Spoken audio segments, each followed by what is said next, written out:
भगवान के श्री चरणों में प्रणाम। शिवोहम।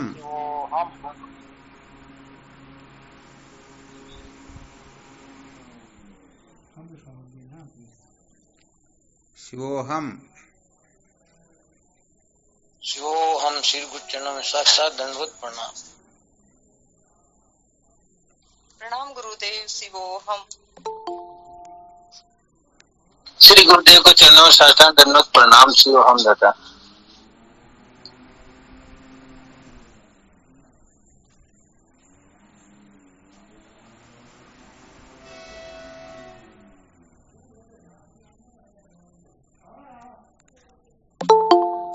गुरुदेव भगवान के श्री चरणों में साष्टांग दंडवत प्रणाम। शिवोहम गुरुदेव। कोटि कोटि प्रणाम।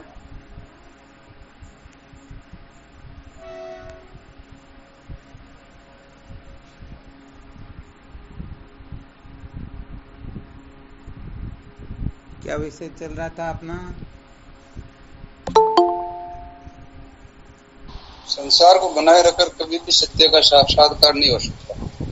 संसार को बनाए रखकर कभी भी सत्य का साक्षात्कार नहीं किया जा सकता, ये चल रहा था ना जी हुक्म। कल क्या सुनाया था इसके अंतर्गत?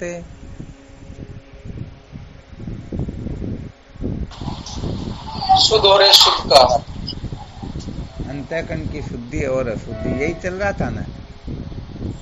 जी। यदि अंतःकरण अशुद्ध होगा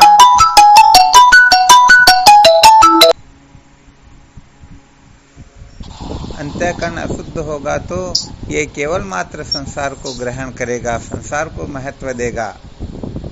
ऐसा ही समझना चाहिए कि जब तक हम संसार के अंतर्गत आस्था बना करके बैठे हुए हैं, संसार को महत्व दे रहे हैं, तब तक समझना चाहिए कि अपना अंतःकरण मलिन ही है और मलिन अंतःकरण में तत्व की जिज्ञासा जागृत होती ही नहीं।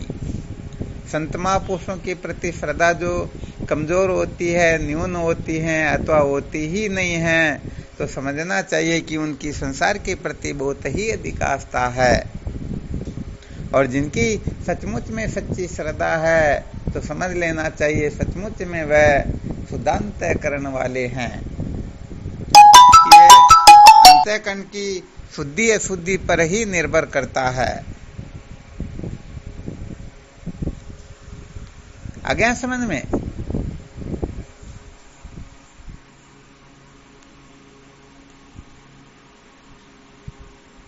आवाज नहीं आ रही क्या?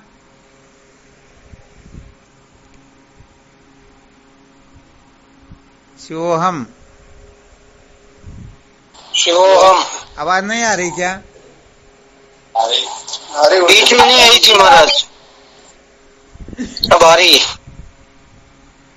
चलो बहुत अच्छी बात है।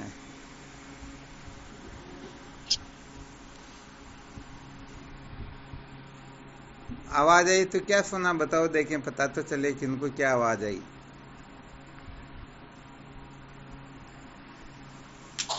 संसार को चिंतन करने वाला यह शुद्धि होता है। परमात्मा का संसार और संतों स्वतः प्रवृत्ति यदि संसार की ओर हो रही है तो समझना चाहिए कि ये अंतःकरण जो है अपवित्र है और संसार की ओर इसको प्रवृत्त करने पर प्रवृत्ति होती है तो समझ लेना चाहिए अंतःकरण थोड़ा बहुत शुद्ध है, और प्रवृत्त करने पर भी प्रवृत्त न हो तब समझना चाहिए कि अंतःकरण शुद्ध है। हाँ, इन सूत्रों पर थोड़ा विशेष ध्यान देना है ना। एक तो अंतःकरण की प्रवृत्ति स्वतः होती है और एक जो दूसरों के जबरदस्ती करने पर होती हैं और एक जो होती ही नहीं है। बड़ा अंतर है ना इसके अंदर अंतर्गत है। बिल्कुल है महाराज। तो जो कहने का मतलब बात बात में संसार की ओर ही आकर्षित हुए रहते हैं उनको पामर पुरुष कहा जाता है। उनका स्वभाव सदा सर्वदा संसार की ओर जाने का ही होता है। तो ऐसे लोग तो सचमुच में धर्म की कक्षा के अधिकारी भी नहीं हो सकते हैं। फिर ब्रह्म विद्या तो बड़ी विलक्षण वस्तु होती है। इससे ऊपर की जो कक्षा इनको संसार की ओर प्रवृत्त करना पड़े, जबरदस्ती की जाए इनके साथ में, तो ये फिर संसार की ओर प्रवृत्त हो जाते हैं। तो चलो भाई, लोग क्या कहेंगे, लोक व्यवस्था को देख करके अपनी कर्म मर्यादा का, अपने कुल परंपरा का, अथवा अपनी किसी मान्यताओं को पूरा करने के लिए ये संसार की ओर प्रवृत्त हो जाते हैं। परंतु सचमुच में जो उत्तम साधक होता है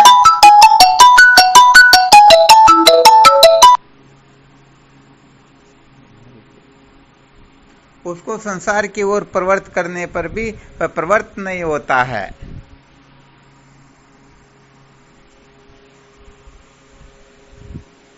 समझ में आ गया ना? जी महाराज जी। अब अपने को देखना होता है कि इन तीन कैटेगरी में हम कौन से हैं, उत्तम कक्षा के हैं, मध्यम कक्षा के हैं या कनिष्ठ कक्षा के हैं। तो जिनका अंतःकरण शुद्ध होता है वह उत्तम कक्षा के होते हैं, और जिनका अंतःकरण अशुद्ध होता है वह निकृष्ट कक्षा के होते हैं। और जिनका अंतःकरण कुछ अंशों में शुद्ध हुआ है उनकी बात निकृष्ट से थोड़ी श्रेष्ठ होती है। वो कहने का मतलब बात बात में संसार की ओर प्रवृत्त नहीं होते हैं, बल्कि कभी बहुत ज्यादा आवश्यकता हो जाती कि नहीं करेंगे तो बहुत बड़ा नुकसान हो जाएगा, इसलिए वह संसार की ओर प्रवृत्त हो जाते हैं। परंतु उनको फिर भी डर रहता है कि बहुत बड़ा नुकसान हो जाएगा। उनको पता ही नहीं है कि आत्म साक्षात्कार नहीं हुआ। तो केनोपनिषद का मंत्र संकेत करता है, यह चेद वेदिदत्त सत्यमस्ति न चेदिहा वेदी महती नष्टि। यदि मानव देह प्राप्त करके सत्य का साक्षात्कार न कर पाए तो उसका महान विनाश हो जाएगा। ऐसा विनाश होगा जिस विनाश की पूर्ति कल्प कल्पांतरों तक भी कर नहीं पाएंगे। तो भाई ये तो जब तक गुरुदेव का, जब तक संत महापुरुषों का सानिध्य प्राप्त नहीं होता है तब तक ये जीव पता नहीं बांका टेढ़ा कैसे भी क्यों न हो चलता रहता है। परंतु जब गुरुजनों का सानिध्य प्राप्त हो जाता है उसके पश्चात भी यदि इधर उधर भागा दौड़ी लगी रहती है तो समझना चाहिए उनको अभी तक गुरु तत्व का महत्व समझ में आया ही नहीं। अभी तक सचमुच में गुरुजनों को महत्व देते ही नहीं। अभी तक वो कहने का मतलब संसार के चक्कर में ही पड़े हुए हैं। तो यहाँ पर तो सचमुच में सत्य कहे तो त्याग वैराग्य की महिमा होती है, जिसमें जितना त्याग और वैराग्य अधिक होता है वह उतना ही आदरणीय, वंदनीय, पूजनीय हो जाता है। वह उतना ही तत्व का साक्षात्कार ठीक ठीक करने में समर्थ हो जाता है। आ गया समझ में?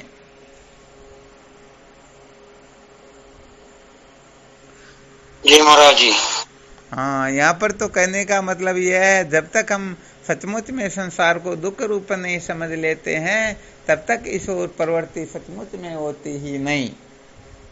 या तो हम स्वयं इतने समर्थ हो कि अपना भला बुरा खुद समझ ले, अथवा गुरुजनों के प्रति पूर्ण रूप से समर्पित हो जाए। गुरुदेव जैसा कहेंगे वैसे वैसा ही मुझे करना है, वरना मुझे कुछ करना है ही नहीं। रज्जब जी महाराज का दृष्टांत सभी जानते या नहीं जानते हैं? अरे सिर के ऊपर मोड़ बंधा हुआ और शादी के लिए जा रहे हैं। बताओ, इससे बड़ा संसार में कोई काम हो सकता है क्या? और इस काम को अपनी जगह पर कोई दूसरा कर ही नहीं सकता। हाँ, बाकी के काम में तो हम अपने स्थान पर दूसरे को भेज सकते हैं, परंतु शादी स्वयं की हो और अपने स्थान पर किसी दूसरे को भेज दे, ये हो सकता है क्या? नहीं जी, नहीं हो सकता ना। फिर भी जब रज्जब जी महाराज जाकर के गुरुदेव के चरणों में प्रणाम करते हैं और गुरुदेव कहते हैं, रजब तेने गजब करिया, सिर पर बांधियो मोड़, आयो तू हरी मिलबा ने किदी नरक में ठोड़। अरे पागल, तुम ये मानव देह धारण करके जो आया जन्म मरण के बंधन से छूटने के लिए, और तू इस जन्म मृत्यु की श्रृंखला में और उलझने के लिए जा रहा है। रज्जव जी महाराज ने प्रश्न नहीं किया कि यहाँ पर तो रामकृष्ण जैसे हुए, उनके भी 16,000 108 रानियां थी, एक के साथ मेरे को शादी करने दो ना, आपको क्या आपत्ति होती है। ये सारा संसार इसी से चलता है, इसके बिना तो काम होता ही नहीं। श्रुति माता भी कहती हैं ब्रह्मचर्य ग्रस्त वानप्रस्थ इन आश्रमों से होकर के फिर संन्यास की ओर प्रवृत्त होना चाहिए। रज्जव जी महाराज ऐसे उत्तम कोटि के थे कि उन्होंने गुरुदेव को प्रति प्रश्न नहीं किया, शंका नहीं की कि आप ऐसा क्यों कहते हो, ऐसा करने से ऐसा हो जाएगा वैसा हो जाएगा, ऐसा कुछ नहीं कहा। और तुरंत उस सेवड़े को मोड़ को उतार करके गुरुदेव के चरणों में रख दिया। गुरुदेव, यदि इससे मेरा जन्म व्यर्थ बर्बाद होता तो मुझे क्या करना है, मैं इनको लात लगाता हूँ। तो ऐसे शूरवीर जो होते हैं ना, वो होते हैं उत्तम कक्षा के। किस कक्षा के होते हैं? हाँ, उत्तम कक्षा के होते हैं। तो अपने को भी देखना चाहिए कि हम सचमुच में किस कैटेगरी में आते हैं। संत महापुरुषों के कहने पर भी हम कुएं में गिर जाते हैं, अथवा उनके कथन को सुन करके हम सचमुच में निर्भय हो करके उनकी आज्ञा का पालन करते हैं अथवा उनकी अवज्ञा करते हैं। तो भाई ये तो सचमुच में जिन्होंने संसार को कीचड़ समझा हो, संसार को दुख रूप समझा हो, अनित्य सार समझा हो, सचमुच में संसार से अणु मात्र भी सुख प्राप्त स्वप्न में भी नहीं हो सकता है, ऐसा जिनका निश्चय हो जाता है, सच्ची बात कहें तो ऐसे साधक गुरुदेव की आज्ञा पालन करने में कभी अणुमात्र भी विचार नहीं करेंगे।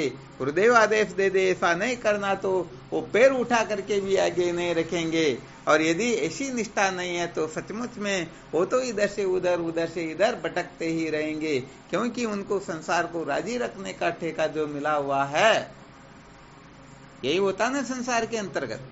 हाँ, तो वास्तव में देखा जाए तो जो अंतःकरण की शुद्धि का जो अपना विषय चल रहा था कि संसार अंतःकरण के अंतर्गत संसार के प्रति सत्यत्व प्रियत्व रमणीयत्व बुद्धि का होना ही अंतःकरण की शुद्धि है, अथवा ऐसा समझना चाहिए संसार को महत्व देना ही अंतःकरण की शुद्धि होती है।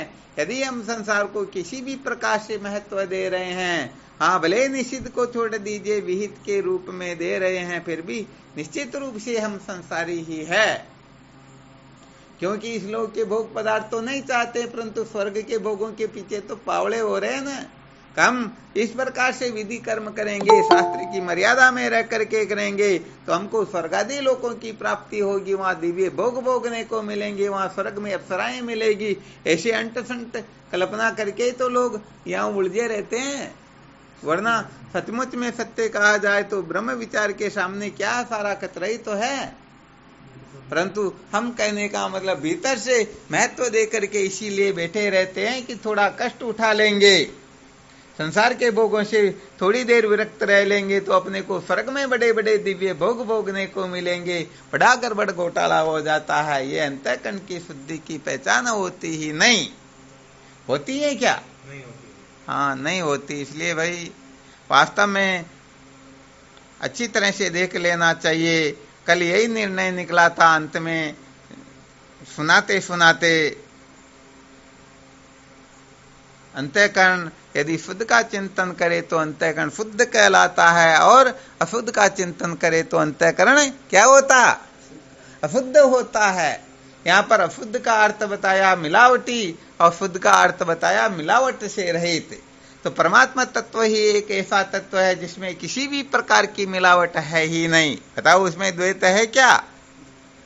परमात्मा को छोड़ करके किसी भी वस्तु को ले लीजिए, सबके अंतर्गत मिलावट है या नहीं है? तो विचार करके देखो, हम मिलावट को महत्व दे रहे, मिलावट का चिंतन कर रहे हैं, अथवा जो मिलावट से रहित है उस आत्मा तत्व का, परमात्मा तत्व का चिंतन कर रहे हैं। ऐसे यही अंतःकरण की शुद्धि अशुद्धि की पहचान होती है।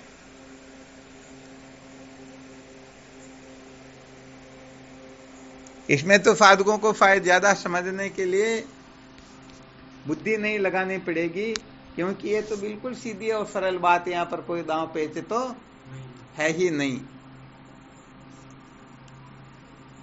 या कोई दांव पेच दिखाई दे रहा?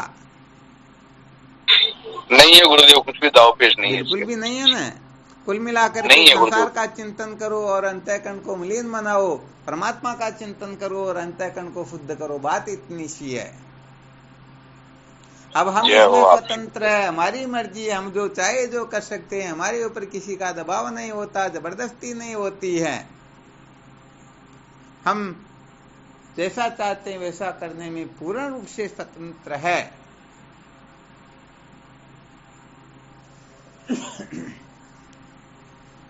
बिल्कुल क्लियर ना? जी गुरुदेव, बिल्कुल क्लियर। बहुत अच्छी बात है। तो यहाँ पर साधकों को इसी रहस्य को बहुत अच्छी तरह से समझना है।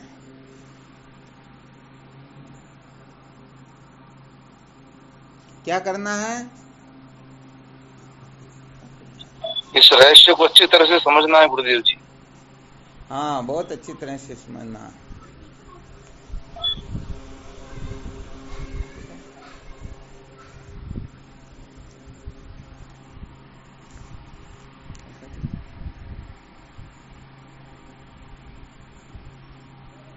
तब यहाँ पर तो केवल मात्र इतना जो कथन किया गया, इसके मूल में एक ही बिंदु निकलता है।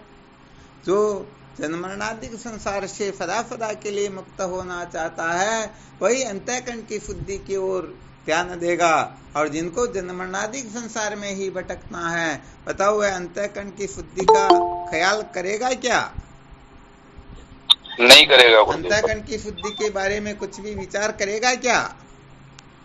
नहीं करेगा गुरुदेव। नहीं करेगा ना। तो ये जो सुनाया जा रहा है केवल और केवल मात्र साधकों के लिए ही है। अर्थात साधक को ही इस बात का ध्यान रखना है।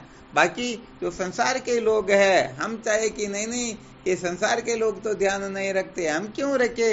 अरे भाई, ये संसार के लोगों के लिए है ही नहीं, क्योंकि उनको तो जन्म मरण के चक्कर से फुर्सत ही नहीं है। वो तो जन्मते हैं मरने के लिए, मरते हैं जन्मने के लिए।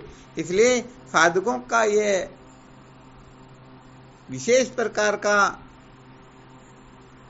विशेष रूप से समझो उनकी जवाबदारी हो जाती है कि बाकी के लोगों का अंतःकरण शुद्ध हो तो हो, नहीं तो मुझे मेरे अंतःकरण को शुद्ध अवश्य करना है।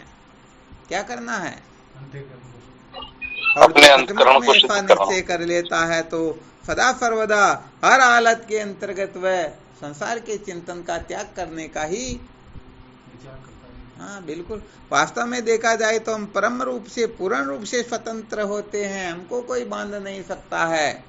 संसार के बीच में ले जाके बिठा दे, फिर भी हम किसका चिंतन करें, किसका चिंतन न करें, है किसी में ऐसी सामर्थ्य है?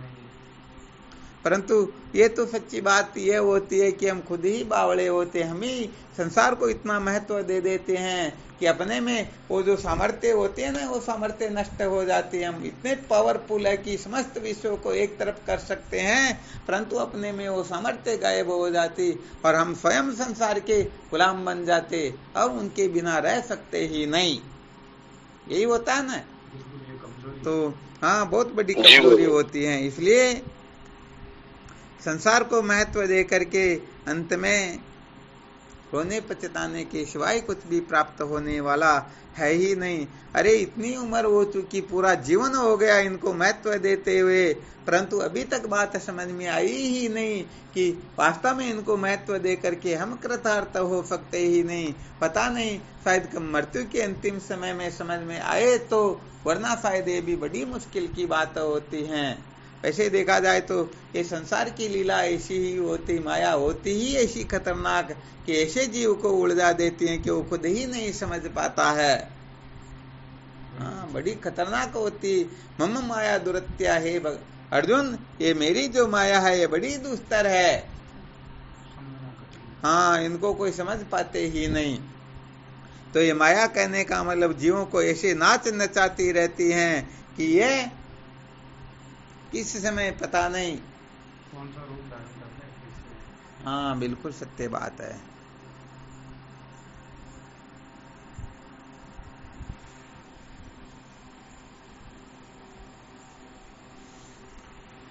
तो अंतःकरण की शुद्धि के अंतर्गत भले और ज्यादा शास्त्रों को न पढ़े, ज्यादा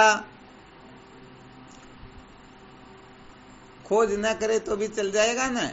इतने से सूत्र से शुद्ध का चिंतन अंतःकरण की शुद्धि है और मलिन का चिंतन अंतःकरण की मलिनता है। जी गुरुदेव, बिल्कुल चल जाएगा। अच्छा, किसी के समझ में आ रहा हो कि शुद्ध वस्तु जो है परमात्मा के सिवाय और कुछ भी हो सकती है, तो उसका भी थोड़ा दिग्दर्शन करवाएं, पता चले कि भाई हाँ ये भी हो सकता है।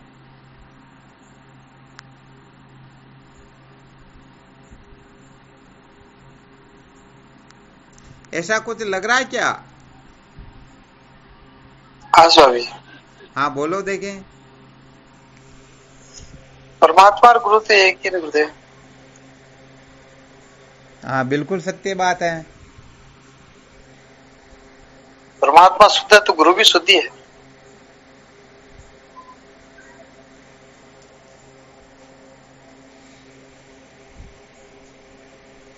वो क्या होता है कि परमात्मा का चिंतन तो लोग कर सकते हैं, परंतु गुरुदेव में थोड़ा आग्रह ज्यादा रहता।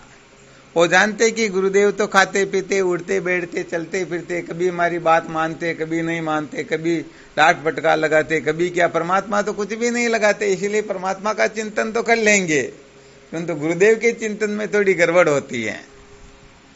वो तो 100% कहने का मतलब उनकी मान्यताओं पर खरे उतरे ना। वो जैसा चाहे वैसे 24 घंटे में अणुमात्र भी गड़बड़ न करे गुरुदेव, तब तो भले वो गुरुदेव का भजन कर सकते हैं कि भाई बिल्कुल ये 100% हमारे चेले हैं, हम जैसा चाहते वैसा ही रहते हैं, तब तो भले ही कर सकते हैं, वरना थोड़ी मुश्किल हो जाती। परमात्मा के चिंतन में कोई आनाकानी किसी को नहीं होगी, क्योंकि वो न तो कोई खाना पीना मांगते हैं, न कोई आदेश निर्देश उपदेश देते, न कोई खरी खोटी बात सुनाते, वो डांट फटकार भी नहीं लगाते। वो तो कितने अच्छे हैं, वो तो समझो अपने हाँ अपने सिर की चिंतामणि समझो एक प्रकार से।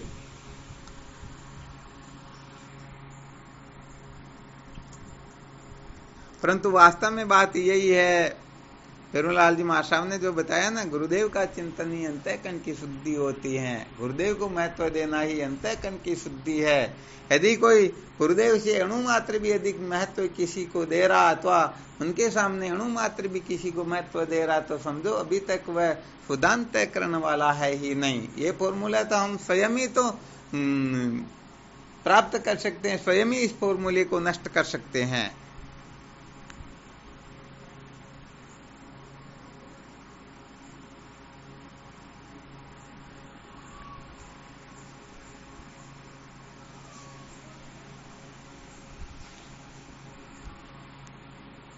बात कुल मिला के खतरनाक जरूर है, क्योंकि एकाएक श्रद्धा होना बहुत मुश्किल होता है, बड़ी खतरनाक बात है। ये तो सचमुच में जो केवल और केवल मात्र विद्या के बंधन से छूटना चाहता और कुछ चाहता ही नहीं, ऐसे साधकों की ही गुरुदेव में ब्रह्म बुद्धि होती है। वरना तो कभी कभी तो देखने को मिलता है हमारे सामने तो कुछ भी नहीं है। क्या होता है? हाँ ये पक्का कह रहे, देख क्या रहे हो, ये तो कोई बड़ी बात थोड़ी है।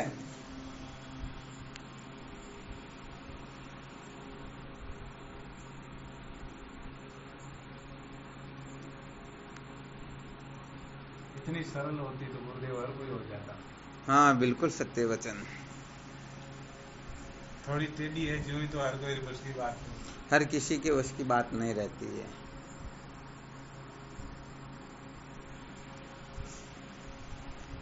चलो कोई बात नहीं, फिर भी यदि बिल्कुल शुद्ध का चिंतन न हो सके तो भी अपने से जो श्रेष्ठ है, ठीक है ना, उनका चिंतन तो कर ही सकते हैं ना।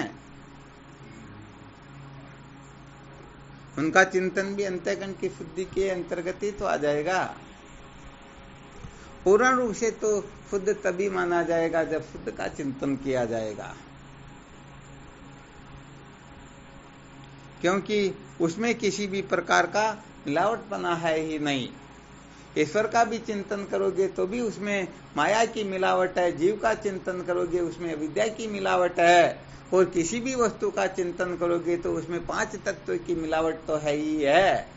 5 तत्व के बिना किसी वस्तु का आ गया समझ में। कोई भी वस्तु उठा करके देख लीजिए, उसमें पंच तत्व विद्यमान होंगे ही होंगे। बिना पंच तत्व के वह वस्तु बन सकती ही नहीं।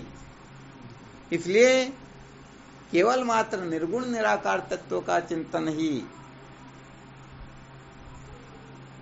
जिसके लिए श्रुति माता स्वयं कहती है गुरुदेव साक्षात परब्रह्म है, गुरुदेव ही साक्षात ब्रह्म है, ऐसा समझ करके जो चिंतन करता है ना, उसी का अंतःकरण शुद्ध हो सकता है, वरना तो सवाल ही नहीं। बाकी किसी का चिंतन करके देखो ना, ब्रह्मा का पद भी क्यों न मिल जाए, फिर भी उसमें मिलावट है। क्यों? क्योंकि आप वैसा पुण्य करोगे, वैसा तप करोगे, साधना करोगे, वैसी स्थिति प्राप्त करोगे, तभी तो ब्रह्मा का पद प्राप्त हो सकता है ना। तो इसके अंतर्गत कर्म का जो है जितना वेग होता है, उस वेग से ही, जैसे पत्थर को हम फेंकते हैं ना, तो जितना उसमें वेग भरा हुआ होता है उतनी दूरी तक वह जाता है और फिर गिर जाता है। तो ऐसे ही ब्रह्मलोकादिक जो है, ये भी पुण्यों के पुण्य उदय होने से, पुण्यों के पुण्य से हमको प्राप्त होता है। तो पुण्य में जितनी ताकत होती है उतना अपने को ब्रह्मलोक का भोग प्राप्त हो जाता है। और अंततो गत्वा पुण्य नष्ट होते ही आप ब्रह्म भुवन लोका पुनरावर्ती नो अर्जुन। हे अर्जुन, ब्रह्मलोक तक के समस्त लोग पुनरावर्ती वाले ही होते हैं, वहां से वापस आना ही पड़ता है, कोई क्यों न हो। अरे और दूसरों की क्या बात बताए, ब्रह्मादिक भी एक दिन ये भी जल जल के भस्म हो जाएंगे। जब तक इनका पुण्य है तब तक इस स्थानों पर बैठे रहेंगे, और उसके बाद में इनसे भी ये पद छिन्न जाएगा। ये सारा का सारा जन्मरणादिक संसार के अंतर्गत ही आता है। इसलिए सदा सर्वदा ध्यान रखना चाहिए कि आत्म पद ही निर्भय पद है, ब्रह्म पद को छोड़ करके और कोई निर्भय पद हो सकता ही नहीं। तो जो इस गुरु पद को प्राप्त करने के लिए सदा सर्वदा क्या रहते हैं, तत्पर रहते हैं, सजग रहते हैं, अलर्ट रहते हैं, सचमुच में उनके हृदय में ये ब्रह्माकार वृत्ति उदय होती है, ये ब्रह्म विद्या प्रवेश करती हैं, और वो सदा सदा के लिए निर्भय हो सकते हैं। परंतु ध्यान रखना, ऐसे निर्भय पद की प्राप्ति के लिए बहुत बड़ी बलि की आवश्यकता होती है, और वह बलि होती है समस्त नाम रूपात्मक प्रपंच का त्याग। भाई देख लो, यहाँ पर तो बहुत बड़ा बलिदान देना पड़ता है। यदि बलिदान नहीं दे सकते हो तो खड़े खड़े देखते रहो। कहते हैं ना भाई, 1 टके में आती जा रहा, परंतु 1 टका पास में है ही नहीं, तो भाई ऐसे ही हाँ देखते रहो, मौज मस्ती मनोरंजन करते रहो। यहाँ पर तो सचमुच में पूर्ण रूप से त्याग करने की सामर्थ्य नहीं है, तो वह पूर्ण पद प्राप्त कर सकते ही नहीं। या मनोरंजन से तो काम चलता बिल्कुल भी नहीं। अब पूर्ण रूप से त्याग की सामर्थ्य साधकों में नहीं होती, बात इतनी सी। वो तो कुल मिलाकर के जब फ्री होते हैं ना, क्या होता, अपना संसार में कोई काम नहीं होता हो, अपन फ्री हो गए हो, तब ले कर दे अब हम जो कहो करने के लिए तैयार है।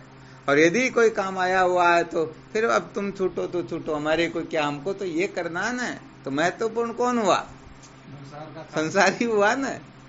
हाँ, इसलिए यहाँ पर तो सचमुच में अपने अहम की बलि देनी होती है। नकली अहम जब तक निवर्त नहीं होता तब तक असली अहम प्रकट होता ही नहीं। और ये नकली अहम ही अपने को अनादिकाल से जन्म मृत्यु की श्रृंखला में भटकाता आ रहा है।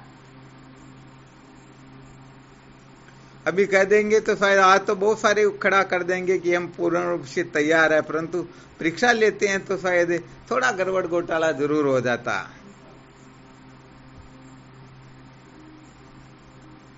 देखें क्या अभी, चलो देख तो लेते, कोई है ऐसा सूरवीर जो इस प्रकार से पूर्ण रूप से तैयार हो? कौन कौन हाथ खड़े करते देखते हैं, देखें। सब होशियार वैसे हाथ खड़ा क्यों करेंगे, वो उनको पता है कि कहीं कुछ गड़बड़ न हो जाए।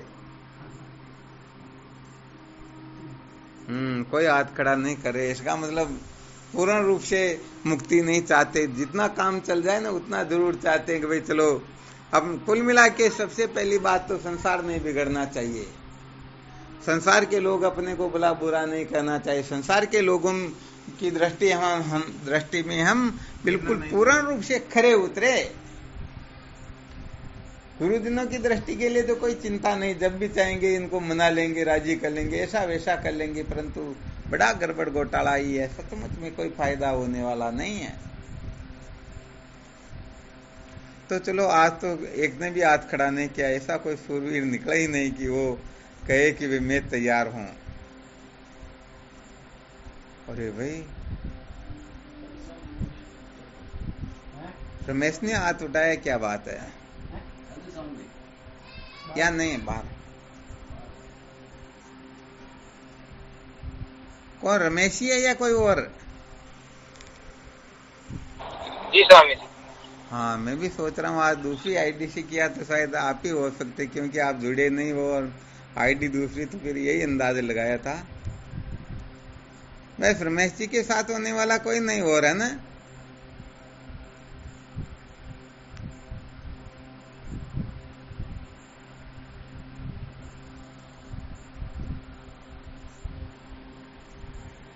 चलो जो पराधीन होते हैं वो हाथ भी खड़ा नहीं कर सकते, क्योंकि उनको दूसरों की आज्ञा के अनुसार चलना पड़ता ना, अधीन होके रहना पड़ता। तो फिर सही बात, कोई किसके अधीन कोई किसके अधीन है।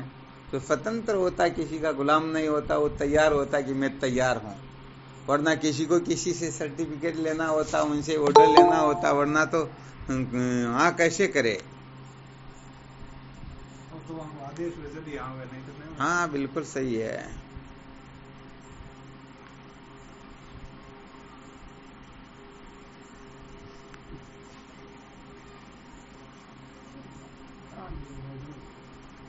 क्या हुआ?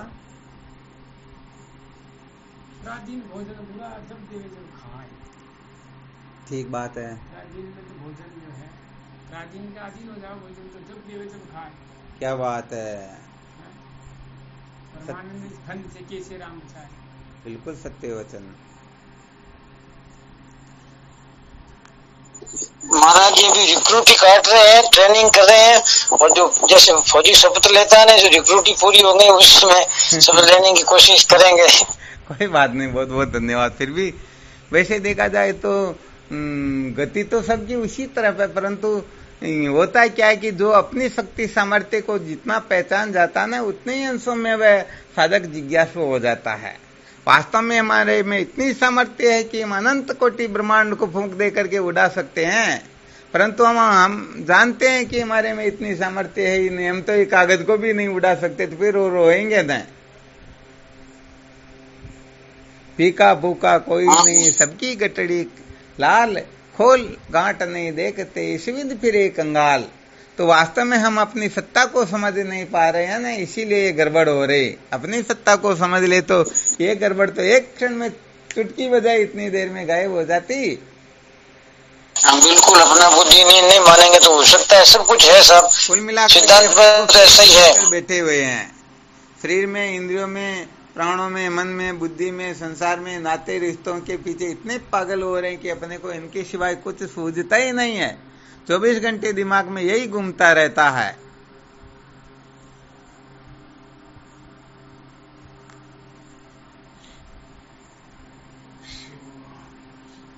तो भाई यहाँ पर तो सच्ची बात यही है कि जो सचमुच में शुद्ध को महत्व देता है वह शुद्ध की फिर परवाह करता ही नहीं है। शुद्ध का चिंतन क्यों करेगा? जिनको गंदगी पसंद होती है वह शुद्ध को महत्व थोड़े देगा, वह तो वहीं रचा पचा रहेगा न। और जो शुद्ध को महत्व दे देता वो गंदगी को दिमाग में भी नहीं लाना चाहता है।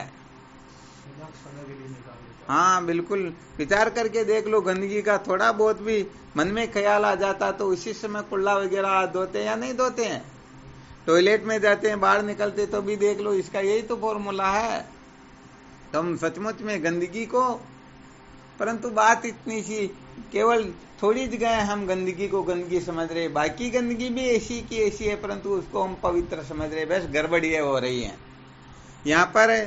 वो मिठाई जो है ना, है तो गोबर से बनी हुई है, परंतु चांदी का वर्क लगने से हम पागल हो रहे हैं। अरे भाई ये तो बहुत अच्छी है, बहुत उत्तम कोटि की है, ये तो स्पेशल चीज हमारे लिए ऑर्डर दे करके बनाई हुई है।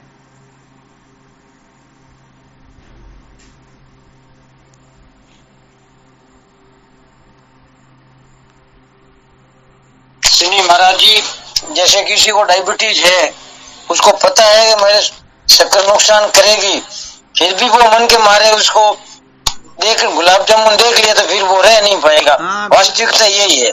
ये पक्की बात। पंचदशी में ऐसे ऐसे उदाहरण दिए हुए हैं कि किसी को पता चल जाए कि राजा के यहाँ पर यदि मैं चोरी करने जाऊंगा तो पता नहीं इसकी क्या सजा मिलेगी।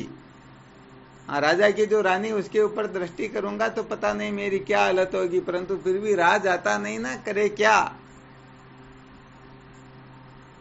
तो ऐसे संसार में उलझे हुए जीव अच्छी तरह से जानते हैं कि सार असार क्या है, मेरे लिए फायदा क्या है, नुकसान क्या, फिर भी वो कचरे की ओर चले ही जाते, उसको महत्व दे ही देते हैं। भले ही बहुत अच्छी तरह से जानते हैं असली चीज क्या, नकली चीज क्या, बहुत अच्छी पहचान होते हुए भी और पता नहीं ये क्या इंद्रजाल होता है, क्या ऐसी माया होती है कि ये जीव बंधन की ओर ही दौड़ करके जाता है। तो स्वामी जी, पता होते हुए भी क्यों जाता है? पता है अब करूंगा और तुरंत ये भोगूंगा, तो फिर ये क्यों करता है? ये तो माया की महिमा होती है, अविद्या की, अविद्या रूपी जो महारानी होती है ना, वो जिसके ऊपर कृपा कर देती, उनकी आंखें, उनका दिमाग, ये सब बुद्धि पीछे आ जाती, फिर वो तर्क वितर्क भी ऐसा देने लगेंगे कि नहीं यही ठीक है, ये ठीक नहीं है, आपको क्या पता। हाँ, सही बात है, तो वही है। हाँ, इसमें 50 तर्क लगाने होंगे तो लगा करके बता देंगे, और अच्छे अच्छे संतों को भी चुप करवा देंगे, आप इसमें क्या समझते हो, हम जो करते हैं यही ठीक है, आपको इसका क्या अनुभव है।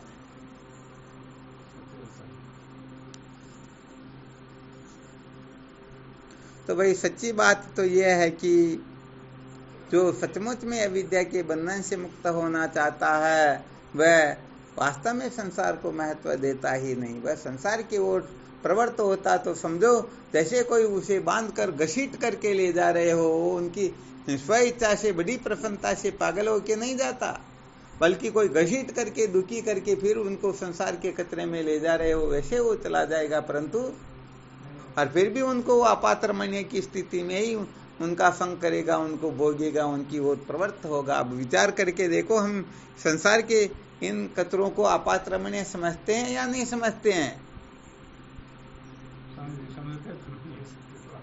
हाँ, यहाँ पर तो सत्संग का टाइम 9 बजे तक और 9:15 भी बज जाए तो टाइम तो देखने लगी जाती, क्या बात हुई आज गुरुजी भूल गए, क्या बात हुई, अभी तक क्लास का टाइम पूरा हो ही नहीं रहा।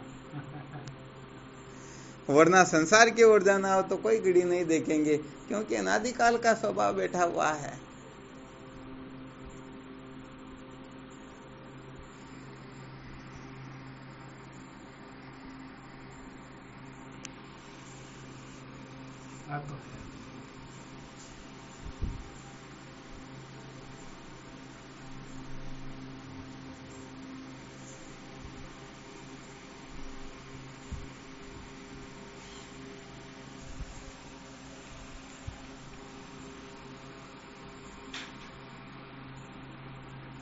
तो क्या निर्णय निकला, अंतःकरण की शुद्धि क्या है?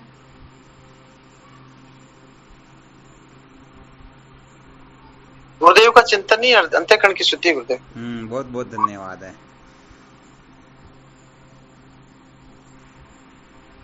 गुरुदेव के चिंतन से तात्पर्य अपना तन मन धन केवल गुरुदेव के समर्पित गुरुदेव जैसे आदेश देवे वैसा ही कार्य, मन से, वाणी से, शरीर से उनकी आज्ञा का पूर्ण रूप से पालन करना।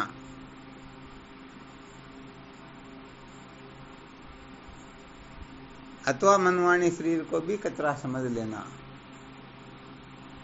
कचरा समझेंगे तभी तो, वरना मैं तो इसको भी देंगे और उनको भी देंगे तो बात तो बरोबर हो रही है ना।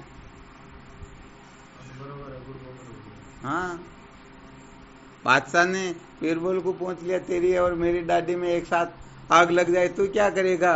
अब एक जपटा तो मेरी डाडी पर, फिर आपकी डाडी पर। बात तो ये हुई न। चलो, बहुत अच्छी बात है। तो वहाँ चलो, बहुत बहुत धन्यवाद। कुल मिलाकर के इन प्रकारेण संसार से विरक्ति हो, तत्व की जिज्ञासा जागृत हो और हम सचमुच में तत्व का ठीक ठीक प्रकार से चिंतन मनन करके उसका साक्षात्कार कर सके। ये रहस्य साधकों के भीतर कूट कूट कर भरा हुआ होना चाहिए। भाई जो सचमुच में मरीज होता है और किसी डॉक्टर के सानिध्य में चला जाता, सचमुच में यदि इलाज कराना चाहता और समझता है कि ये डॉक्टर साहब पूर्ण रूप से मेरी बीमारी को मिटाने की सामर्थ्य रखते हैं, तो 100% वह उनकी आज्ञा का पालन करेगा, वो परहेज का पूर्ण रूप से ध्यान रखेगा। और यदि नहीं रख रहा है तो सचमुच में वह बीमारी से नहीं छूटना चाहता है, अथवा डॉक्टर के ऊपर उनका विश्वास नहीं है कि हो सकता है ये डॉक्टर कहीं अपने को ऐसी जगह ले जा करके कहीं काट न दे, मार न दे, अपना पतन न कर दे। तो सचमुच में डॉक्टर के प्रति आस्था न हो तब भी वह नियम मर्यादा का पालन नहीं कर पाएगा, और बीमारी न हो, बीमारी का बहाना कर का वह भी मर्यादा का पालन नहीं कर पाएगा। वरना डॉक्टर कह दे ये चीज खानी, इस प्रकार से खानी, तो 1% भी गड़बड़ घोटाला नहीं करेगा, ये बिल्कुल पक्का है।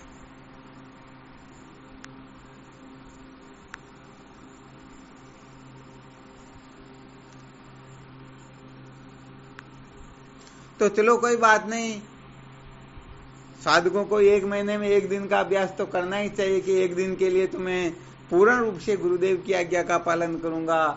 कोई हो सकता है 2 दिन के लिए सोचे, कोई 3 दिन के लिए, कोई सप्ताह के लिए। तो महीने में 1 बार, 15 दिन में 1 बार, सप्ताह में 1 बार ऐसा साधक कर सकते हैं ना। देखें कि आज 1 दिन के लिए तो पूर्ण रूप से गुरुदेव की आज्ञा का ही पालन करेंगे। कह देंगे कि धूप में खड़ा रहो तो बिल्कुल खड़े रहेंगे, प्राण निकलेगा तो निकल जाएगा, परंतु परवाह नहीं करेंगे। तो कुछ अंशों में चलो नियम बना करके देखना सचमुच में जीवन सार्थक होता है या नहीं।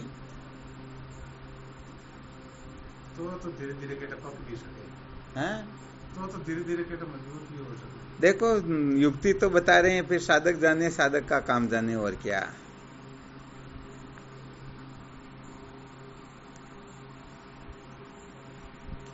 चलो ठीक, फिर करो चिंतन मनन, है ना। शिवोहम। प्रणाम गुरुदेव, प्रणाम। शिवोहम। शिवोहम गुरुदेव, आपके श्री चरणों में बारंबार प्रणाम, कोटि कोटि वंदन आपके श्री चरणों में। हाँ शिवोहम। साक्षात दंडवत प्रणाम। प्रणाम गुरुदेव। प्रणाम। शिवोहम। शिवोहम। भगवान के श्री चरणों में साष्टांग दंडवत प्रणाम। शिवोहम। श्री सतगुरु भगवान के शिवोहम। शिवोहम। प्रणाम करो बाबू जी। शिवोहम। शिवोहम। प्रणाम गुरुदेव। शिवोहम। शिवोहम। प्रणाम गुरुदेव। शिवोहम। शिवोहम।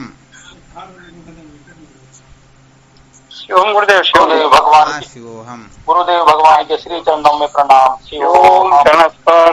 शिवोहम। गुरुदेव के चरणों में साष्टांग दंडवत प्रणाम। शिवोहम दत्ता। शिवोहम।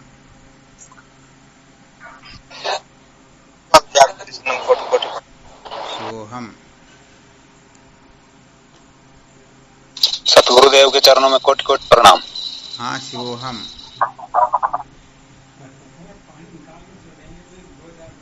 प्रणाम गुरुदेव। शिवोहम। शिवोहम।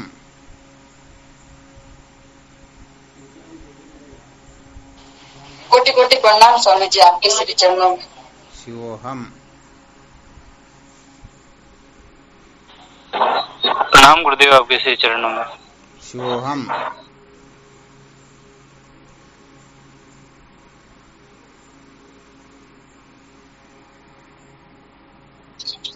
हमारा सतगुरु चरणों में कोटि कोटि प्रणाम बाबू जी। शिवोहम। शिवोहम।